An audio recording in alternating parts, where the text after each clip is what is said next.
Fala galera, beleza? Rodrigo Rainer, TV Camisa 12, resenha da Massa 71, hoje dia 30 de novembro de 2017, um dia após a vitória, o título do Grêmio de campeão da Copa Libertadores, quebrando aquela lenda de que jogar defensivamente, se defender bem, é jogar feio. Eu lembro de ter gravado logo depois que nós perdemos para o Corinthians por 2-0 aqui no Mineirão. E eu mostrei a característica do Corinthians. O Corinthians sabe sofrer pressão. Então o Corinthians deixava o Atlético atacar e beleza, se defendia ali atrás. Quando ia ao ataque era fatal. E aí liquidava o jogo. É feio, é um futebol mais feio mesmo. Já o Grêmio não. O Grêmio ontem, por exemplo, sabendo a característica do Lanús, que é jogar com quase um goleiro de linha e sair tocando a bola nas laterais e correr com a bola para o meio, já lá no meio do campo e tal. Então sai a bola ali pelos lados, eles trocam de lado usando os zagueiros e até o goleiro. O Grêmio foi lá marcar, atacantes marcando. Isso é necessário, isso é essencial para o futebol, não tem nada de errado nisso, e eles fizeram muito bem. E aí, com 10 minutos de jogo, o Lanús já tinha que lançar a bola longa e fazer lançamento do goleiro para outra área, para os atacantes, aquele chutão, vulgo chutão, porque o Grêmio acabou com o início da jogada deles, que é o mais forte que eles têm. Ou seja, foi muito bonito a forma como o Grêmio jogou e se defendendo, só que eles se defenderam na primeira linha. A bola mal chegava na zaga do Grêmio no primeiro tempo para a defesa participar, porque o ataque já não deixava chegar. O Chelsea do ano passado, do Conte, eu também comentei aqui em algum vídeo, não lembro, que o Conte era famoso por ser retranqueiro e ele jogava muito bonito, E ele conseguia, sem bote, sem trombada, sem carrinho, fazer com que o adversário não tivesse opções e perdesse a bola sozinho, entregasse a bola para o Chelsea sem ter que ninguém trombar com ninguém, porque o Chelsea fechava todas as opções e aí o cara tentava forçar um passe e consequentemente entregava. O Roger falava muito disso, de forçar o erro do adversário ocupando espaços. Enfim, foda-se, Roger já foi pro Palmeiras, não tem nada mais com isso.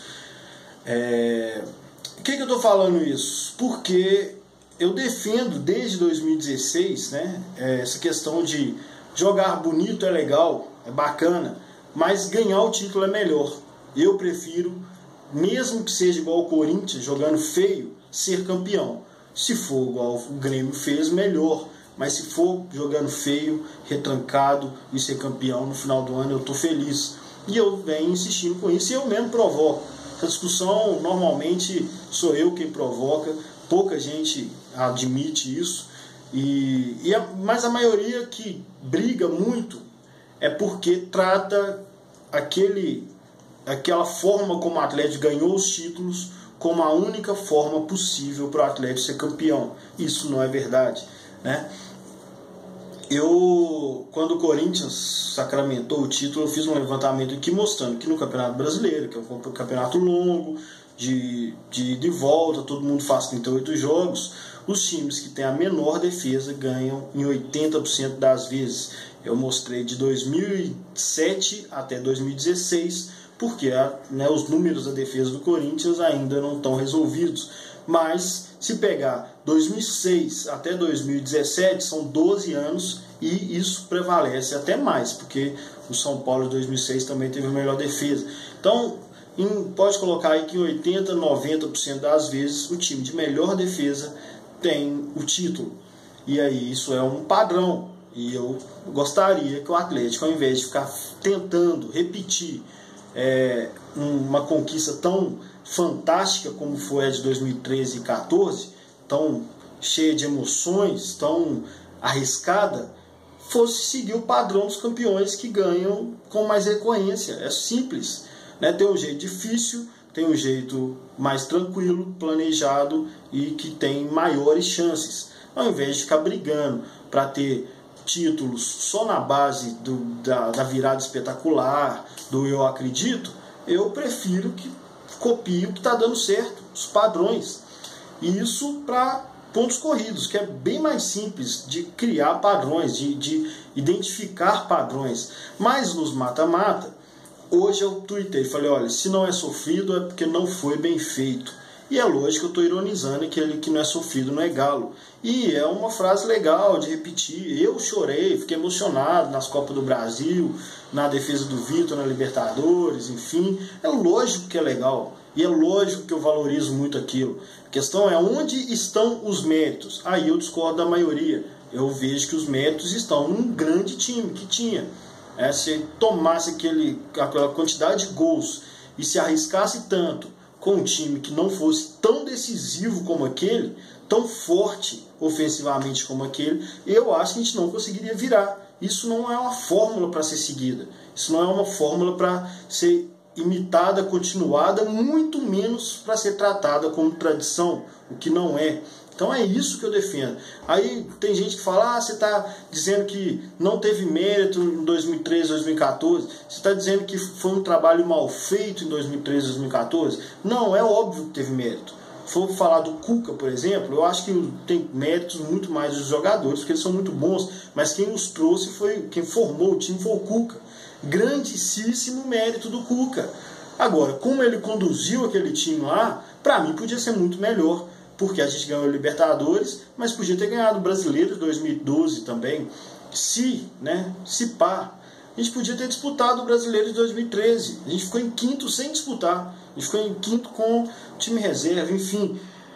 Dizer que aquela não é a melhor forma, eu não estou desmerecendo o time, até porque o valor da Libertadores não muda. Se ele é bem ganhado, se ele é mal ganhado, não muda. Libertadores é Libertadores. Então tire isso da cabeça.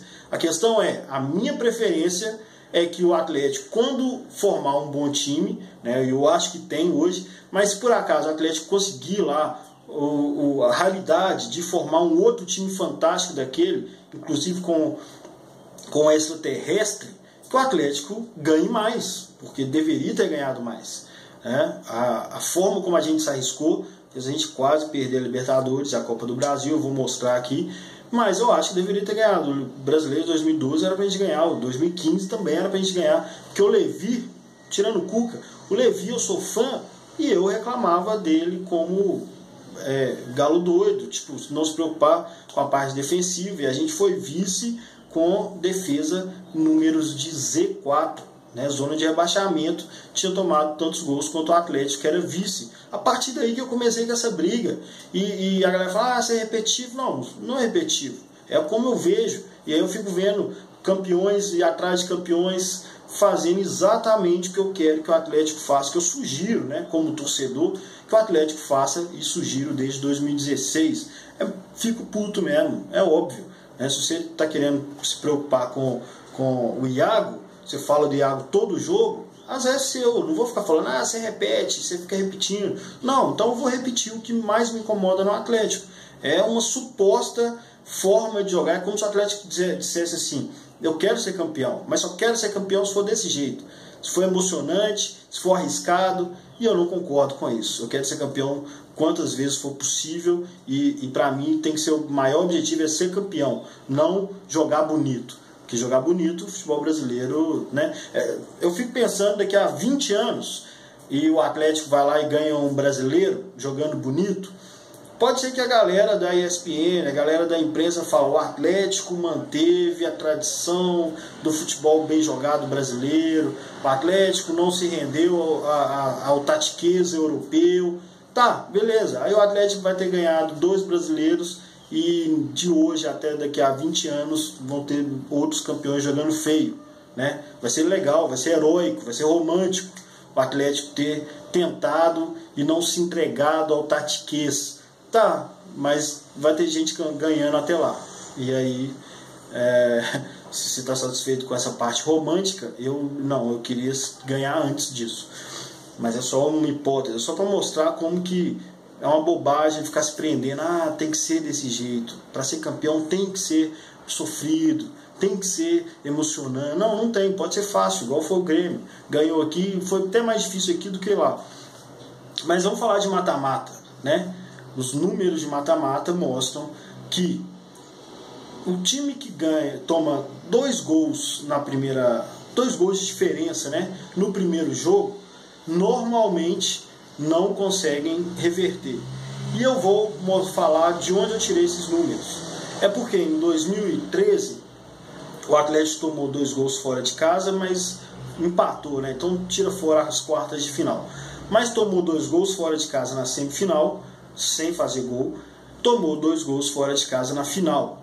Então reverteu já lá no México e voltou aqui, ainda sofreu com aquele pênalti, que era de gol qualificado. Tomou 2 gols para o Newell's e conseguiu reverter aqui, levando para os pênaltis. Tomou 2 gols para o Olímpia e conseguiu reverter aqui nos pênaltis. Na Copa do Brasil 2014, o Atlético tomou 2 gols fora de casa nas quartas de final, tomou 2 gols fora de casa na semifinal, né? Corinthians e Flamengo. E aí só foi tranquilo, porque a final foi contra o Cruzeiro. E aí aquelas classificações nas quartas e semifinal de Copa do Brasil também foram heróicas. Aquelas pior ainda, porque o Atlético ainda tomou gol em casa também. E aí com um gol qualificado o Atlético tem que fazer 4 e conseguiu fazer 4. Porra, fantástico. Mas, velho, não dá para tratar isso como padrão. Não dá para tratar isso como, é assim que é bom ganhar. Porque isso vai acontecer a cada...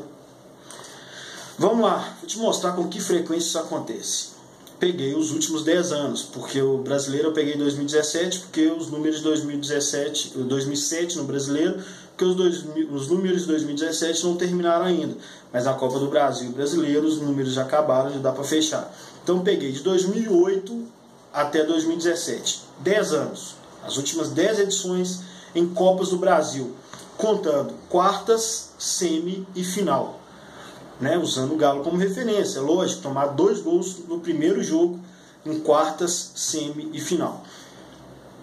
O único time que reverteu isso foi o Sport contra o Corinthians, pelo gol qualificado em 2008 na final. O Corinthians ganhou o primeiro jogo por 3-1 e o Sport ganhou a volta lá em Recife por 2-0. Só em Copa do Brasil, em 10 anos, além do Atlético, só aconteceu uma vez de um time tomar diferença de 2 gols fora de casa e reverter em casa. Aí eu coloquei aqui só um exemplo de gol qualificado, mas que teve a reversão para dar uma maneirada, porque que deu certo foi só uma vez. O Flamengo ganhou de 2-0 do Santos na Copa do Brasil de 2017, agora, esse ano. E o Santos meteu 4-2. Então o Flamengo classificou pelos gols qualificados. Ou seja, não deu certo para o Santos. Ele conseguiu reverter, né, no saldo, mas o gol qualificado prejudicou ele. Então, o único na Copa do Brasil, além do Atlético, em 10 anos de Copa do Brasil, quartas, semi e final, que conseguiu reverter um placar desfavorável de 2 gols no jogo da ida, foi o Sport em 2008. Aí nós vamos para a Libertadores, por coincidência também em 2008. A LDU meteu 4-2 no Fluminense, o Fluminense meteu 3-1 na volta, pênalti, a LDU ganhou, então o Fluminense não conseguiu reverter. O Jorge Wilstermann, esse ano também, meteu 3-0 no River, o River reverteu 8-0. Então melhor que o River, só o Galo. Então mais bonito, futebol mais bem jogado, uma forma mais emocionante de ganhar do que a do Galo, é só o River. E o único que deu certo na Libertadores, porque o São Lourenço ganhou de 2-0 do Lanús e o Lanús ganhou de 2-0 na volta, nas quartas de final da Libertadores também esse ano. O Lanús classificou nos pênaltis, deu certo pro Lanús também. Então deu certo só em 3 vezes, uma na Copa do Brasil, 2 na Libertadores, em 10 anos, contando fases de quarta de final, semifinal e final. Só em 30 confrontos, só 2 deram certos, além do Atlético. O Atlético deu certo nas quartas, semi e final da Libertadores, quarta e semi da Copa do Brasil. Ou seja, isso não é um padrão. Eu não estou desmerecendo, não estou dizendo que não é legal, eu chorei, é fantástico, mas eu não trato isso como a única forma do Atlético ganhar um título. E eu estou vendo, todo dia tem campeão, e aí eu vejo, vou lá ver, eles têm uma preocupação enorme em se defender. E o Atlético continua achando que o jeito de ganhar é ir para cima loucamente e tomar gol de Z4. Bom, você pode discordar de mim, mas os números, eu fui lá e busquei. E quando eu fiz esse levantamento no Brasileiro, um monte de gente vai falar, você está querendo ser o PVC, você está querendo, você é torcedor igual eu, tal. Eu sei, meu irmão. Só que não tem mérito nenhum no que eu faço, a não ser a curiosidade, eu sou curioso. Mas é só você saber ler, digitar lá, www.footpedia, procura www.cbf, www.comembol, tem lá todos os campeonatos. Aí o único mérito que você tem que saber é fazer conta. Se conseguir fazer conta, né, no caso aqui não precisa nem fazer conta, no caso do Brasileiro eu tive que fazer umas somas bem difíceis. Mas fora isso, qualquer torcedor comum pode fazer isso. É só ter curiosidade. E aí você para de repetir uma coisa que não dá para repetir. É o que eu faço. Por isso que eu sou, você tá achando que eu sei o PVC? Não. Eu só falo, todo mundo tá falando que o jeito legal de ganhar é esse. Mas, eu prefiro ganhar, né? E quem tá ganhando não tá fazendo isso. O fato é esse. Então, não é desmerecer, é buscar as coincidências. E a minha defesa é o Atlético, né? Não estou defendendo o técnico, o Roger já saiu, foi o Palmeiras. Eu, graças a Deus, defendi a permanência dele, fiz o que eu achava certo, e agora eu posso torcer contra ele lá no Palmeiras sem ficar preocupando em dar uma desculpa para eu ter feito uma campanha que deu merda no Galo. Eu não fiz essa campanha.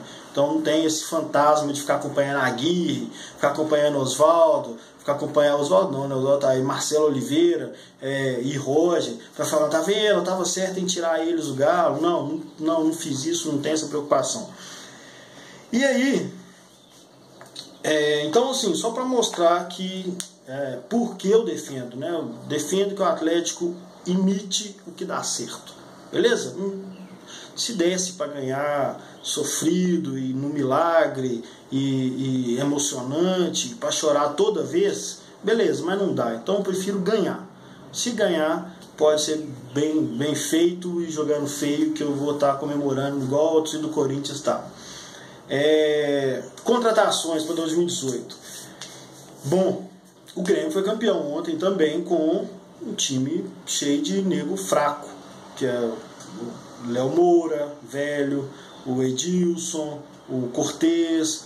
Mas antes disso, muito antes, eu estou batendo e mostrando que Corinthians, por exemplo, tem um departamento de futebol muito bem estruturado, em que segue um padrão, uma filosofia e tal. E eu gostaria, já, né, seguindo aquele pensamento de imitar os que dão certo, eu gostaria que o Atlético fizesse isso. Então, na minha opinião, departamento de futebol é uma estrutura que define esse tipo de coisa. Vão pegar os números dos campeões, vão pegar os jogadores que têm melhores passes, tal, melhores números, e o que a gente quer, o que a gente espera. Aí traz um treinador que, eu quero fazer o Galo jogar desse jeito.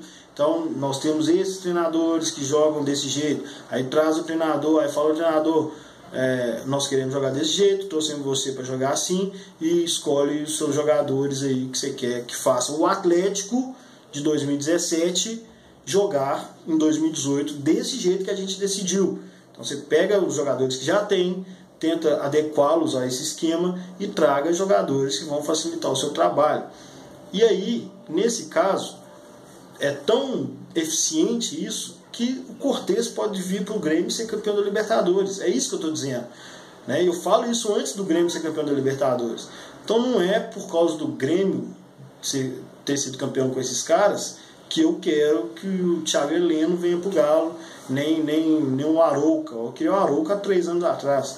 Mas eu não vou me posicionar, porque antes de jogadores, né, o Oswaldo já está decidido, mas eu falava algumas semanas atrás, antes de treinador e jogadores, eu queria que o Atlético estruturasse uma forma de jogar um departamento de futebol que estudasse isso. Então, eu não sei se isso está sendo feito, né, como está em campanha ainda.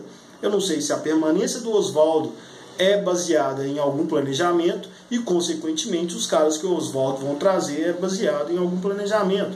Eu só posso esperar.